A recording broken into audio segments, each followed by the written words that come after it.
क्या बिहार पुलिस मुख्यमंत्री सम्राट चौधरी की नहीं सुनती? क्या वो बेलगाम हो चुके हैं?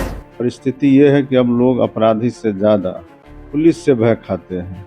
अब इस पर पुलिस को सोचना होगा कि हम किस तरह से हमारा जो वरीय पदाधिकारी है, जो सिपाही है, जमींदार है, दरोगा है, वो किस तरह से पब्लिक को प्रताड़ित करते हैं। क्या बिहार सरकार के मंत्रियों पर मुख्यमंत्री सम्राट की पकड़ ढीली हो गई है, क्योंकि वो अपने ही सरकार के खिलाफ खुलेआम बयान दे रहे हैं? इसलिए तो कह रहे हैं कि सोचना पड़ेगा ना। हमने तो पहले डीजीपी पर भी प्रश्न उठाया जब भरत तिवारी का घटना हुआ, और उसमें जब डीएसपी को हमारे ही विभाग में पोस्टिंग कर दिया, 15 दिन भी नहीं हुआ, जिस पर इतना बड़ा आरोप हो उसको पोस्टिंग कर देते हैं। तो ये तो लगता है कि पुलिस प्रशासन सही ढंग से काम नहीं कर रहा है। क्या बिहार पुलिस अवैध वसूली करती है? आम आदमी पुलिस से डरने लगी है? ये लोग टेक्निकल सेल में है, और इसी तरह ये तो मामला प्रकाश में आ गया, इसलिए किसी ने आत्महत्या कर लिया। ये दूसरे के साथ भी इसी तरह का व्यवहार करते हैं और भया दोहन करते हैं, अवैध वसूली करते हैं। इनका धंधा लगता है पुलिस वाले को यही हो। लीजिए, नीतीश कुमार के जाने के बाद मुख्यमंत्री सम्राट चौधरी का अपने ही मंत्री, यहां तक कि जिस विभाग के वे मुखिया हैं, पुलिस, उस पर भी कंट्रोल नहीं लग रहा है। तभी तो सम्राट चौधरी के सीनियर मंत्री मदन सहनी अपनी ही सरकार पर सवाल उठा रहे हैं। यहां तक कि पुलिस पर गंभीर आरोप लगाते हुए अवैध वसूली करने वाली पुलिस तक बता दिया। इससे दो सबसे बड़ी बात सामने साफ होती है। पहला, मुख्यमंत्री सम्राट चौधरी का अपने ही मंत्री, विधायक या नेताओं पर कंट्रोल नहीं लग रहा है, तभी तो खुलेआम सरकार के खिलाफ बोलने में वो कहीं भी संकोच नहीं कर रहे हैं। दूसरा, बिहार पुलिस भी अब मनमानी करने लगी है।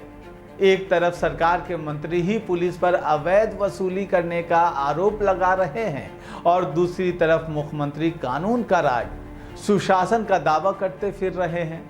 अब पूरा मामला क्या है, आइए आपको समझाते हैं। दरअसल दरभंगा में बिहार सरकार के मद्य निषेध, उत्पाद एवं निबंधन विभाग के मंत्री मदन सहनी ने अपनी ही सम्राट सरकार की पुलिस की कार्य प्रणाली पर गंभीर सवाल उठाए हैं। उन्होंने बिहार में अब अपराधियों से ज़्यादा आम लोगों को पुलिस से डर लगता है। पुलिस अधिकारी, दरोगा और जवान आम लोगों से अवैध वसूली करते हैं। अगर इस पर रोक नहीं लगी तो हमें खुद सोचना पड़ेगा। मंत्री मदन सहनी ने आगे कहा कि अपने विधानसभा क्षेत्र बहादुरपुर के खराजपुर गांव के मोनू आत्महत्या मामले को लेकर पुलिस प्रशासन की कार्यशैली पर उन्होंने गंभीर सवाल उठाए। मीडिया से बातचीत में मंत्री ने कहा कि बिहार में कई जगहों पर लोगों को अपराधियों से ज़्यादा पुलिस से भय महसूस होता है।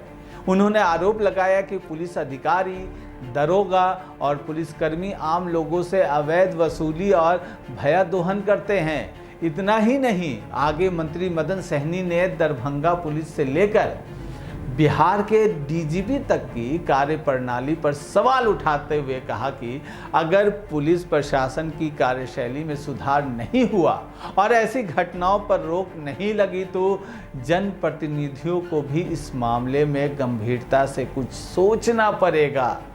पहले आपको उनका पूरा बयान सुनाते हैं। एसटीएफ के नाम पर भय दिखा करके और लोगों को गुमराह करते हैं, लोगों से जो है अवैध वसूली करते हैं। और ये जो घटना घटी है हमारे घर के पास, मोनू नाम का लड़का जो आत्महत्या किया है, वो इसी वजह से किया है कि परसों उसके पास से कोई मोबाइल जो किसी के द्वारा उसको बेचा गया, तो उसके पास से बरामद हुआ, और उसके बाद से जो है, जो बिना ड्रेस में, बिना नंबर प्लेट का पुलिस के द्वारा आ करके और उसको अवैध वसूली के लिए डरा धमका करके 2 लाख 4 लाख का जो भी डिमांड किया, और उसके दबाव में आकर के कल उसने आत्महत्या कर लिया है। और उसके बाद पुलिस आकर के यहाँ फायरिंग किया है। परिस्थिति ये है कि अब लोग अपराधी से ज़्यादा पुलिस से भय खाते हैं। अब इस पर पुलिस को सोचना होगा कि हम किस तरह से हमारा जो वरीय पदाधिकारी है, जो सिपाही है, जमींदार है, दरोगा है, वो किस तरह से पब्लिक को प्रताड़ित करते हैं और उसका भयादोहन करते हैं, उससे अवैध वसूली करते हैं। इस पर अगर रोक नहीं लगता है तो हम लोग को सोचना पड़ेगा। सरकार आपकी ये इसलिए तो कह रहे हैं कि सोचना पड़ेगा ना। हमने तो पहले डीजीपी पर भी प्रश्न उठाया जब भरत तिवारी का घटना हुआ, और उसमें जब डीएसपी को हमारे ही विभाग में पोस्टिंग कर दिया, 15 दिन भी नहीं हुआ था। जिस पर इतना बड़ा आरोप हो उसको पोस्टिंग कर देते हैं, तो ये तो लगता है कि पुलिस प्रशासन सही ढंग से काम नहीं कर रहा है। अब ये हम लोग के घर के पास का घटना है और हम देख रहे हैं कि फायरिंग लोग कर रहा है।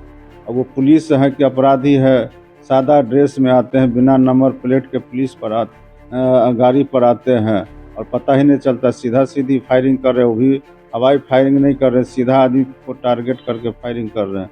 तो इस स्तर पर अगर पुलिस उतर जाएगी तो फिर अपराधी का क्या काम है? इन लोग के बारे में पता चला है कि ये लोग टेक्निकल सेल में है, और इसी तरह ये तो मामला प्रकाश में आ गया, इसलिए किसी ने आत्महत्या कर लिया। ये दूसरे के साथ भी इसी तरह का व्यवहार करते हैं और भयादोहन करते हैं, अवैध वसूली करते हैं। इनका धंधा लगता है पुलिस वाले को यही हो गया। लीजिए, कुछ सोचना पड़ेगा।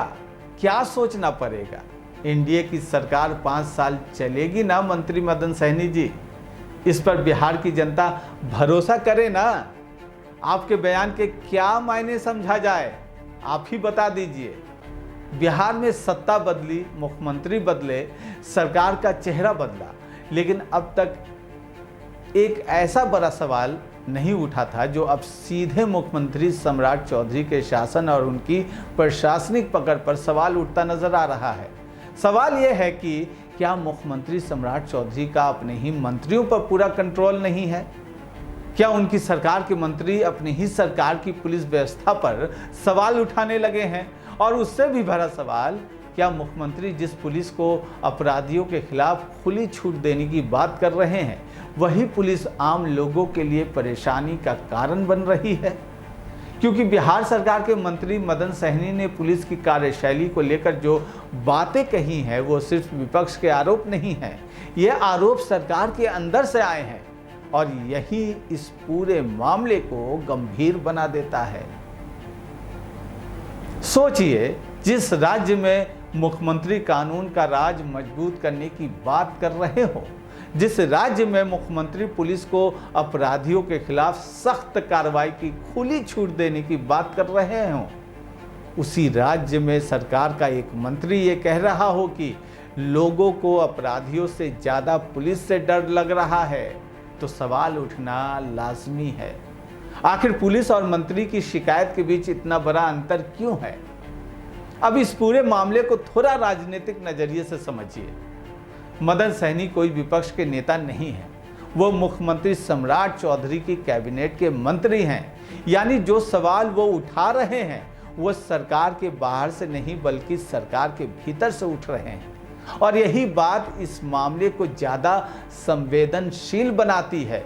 क्योंकि अगर विपक्ष पुलिस पर सवाल उठाए तो सरकार उसे राजनीतिक आरोप कह सकती है, लेकिन जब सरकार का मंत्री ही कहे कि पुलिस की कार्यशैली में सुधार होना चाहिए, जब वही मंत्री डीजीपी से लेकर स्थानीय पुलिस प्रशासन तक पर सवाल उठाए, तो सरकार के सामने जवाब देने की जिम्मेदारी और बढ़ जाती है। मंत्री मदन सहनी का सवाल है, अगर पुलिस ही आम लोगों से डरने या डराने, धमकाने और अवैध वसूली के आरोपों में घिरने लगे तो फिर जनता किसके पास जाएगी? यही वो बात है जहां से पूरी बहस शुरू होती है। क्या एक मंत्री का अपने ही सरकार की पुलिस पर सवाल उठाना सरकार के अंदर किसी असहजता का संकेत है? यहाँ एक बात और महत्वपूर्ण है, मंत्री मदन सहनी ने सिर्फ स्थानीय पुलिस पर सवाल नहीं उठाया, उन्होंने पुलिस प्रशासन की व्यापक कार्यशैली में सुधार की जरूरत बताई और कहा कि अगर ऐसी घटनाओं पर रोक नहीं लगी तो जनप्रतिनिधियों को गंभीरता से कुछ सोचना पड़ेगा। अब इस बयान की राजनीतिक गंभीरता समझिए, क्योंकि जब कोई मंत्री कहता है कि अगर व्यवस्था नहीं सुधरी तो जनप्रतिनिधियों को कुछ सोचना पड़ेगा, तो उसके पीछे सिर्फ नाराजगी नहीं बल्कि जनता के बीच बढ़ती शिकायतों की चिंता भी हो सकती है। और यही सवाल सम्राट चौधरी सरकार के सामने सबसे बड़ा चैलेंज बन सकता है। क्या सिस्टम मुख्यमंत्री को सुन रहा है, या फिर मुख्यमंत्री के आदेश और जमीन की हकीकत के बीच एक ऐसी दीवार खड़ी हो गई है जिसे सरकार को अब तोड़ना होगा। फिलहाल मदन सैनी के बयान ने बिहार की राजनीति में यही सवाल खड़ा कर दिया है। सम्राट चौधरी की सरकार में क्या मुख्यमंत्री की पकड़ मजबूत है, या फिर सरकार के अंदर से उठ रही आवाजें बता रही हैं कि सिस्टम में सब कुछ उतना नियंत्रित नहीं है जितना सत्ता के मंच से दिखाई देता है। तो सीधी बात यही है कि जरा अपने मंत्रियों और अधिकारियों को संभाल लीजिए सम्राट जी, कहीं ऐसा ना हो कि अपने ही आपकी कुर्सी हिलाने लगे। और ये बिहार की राजनीति है। नीतीश कुमार ने 15 सालों में बिहार की राजनीति को कैसे अपने उंगलियों पर नचाया सभी जानते हैं। इसलिए जरा अपने अधिकारियों और मंत्रियों, पार्टी पदाधिकारियों पर ध्यान दीजिए, कहीं ये आपको आने वाले दिनों में महंगा न पड़ जाए, क्योंकि जनता सब देख रही है। तो व्यूअर्स, आपसे यही सवाल है कि आप क्या सोचते हैं? क्या सच में सम्राट चौधरी के अधिकारी बेलगाम हो गए हैं? क्या मंत्रियों और नेताओं पर से मुख्यमंत्री कंट्रोल होते जा रहे हैं? अपनी राय हमें ज़रूर कमेंट करके बताएं। हमें इंतज़ार रहेगा आपके जवाब का। मिलते हैं अगले पॉडकास्ट में। नमस्ते।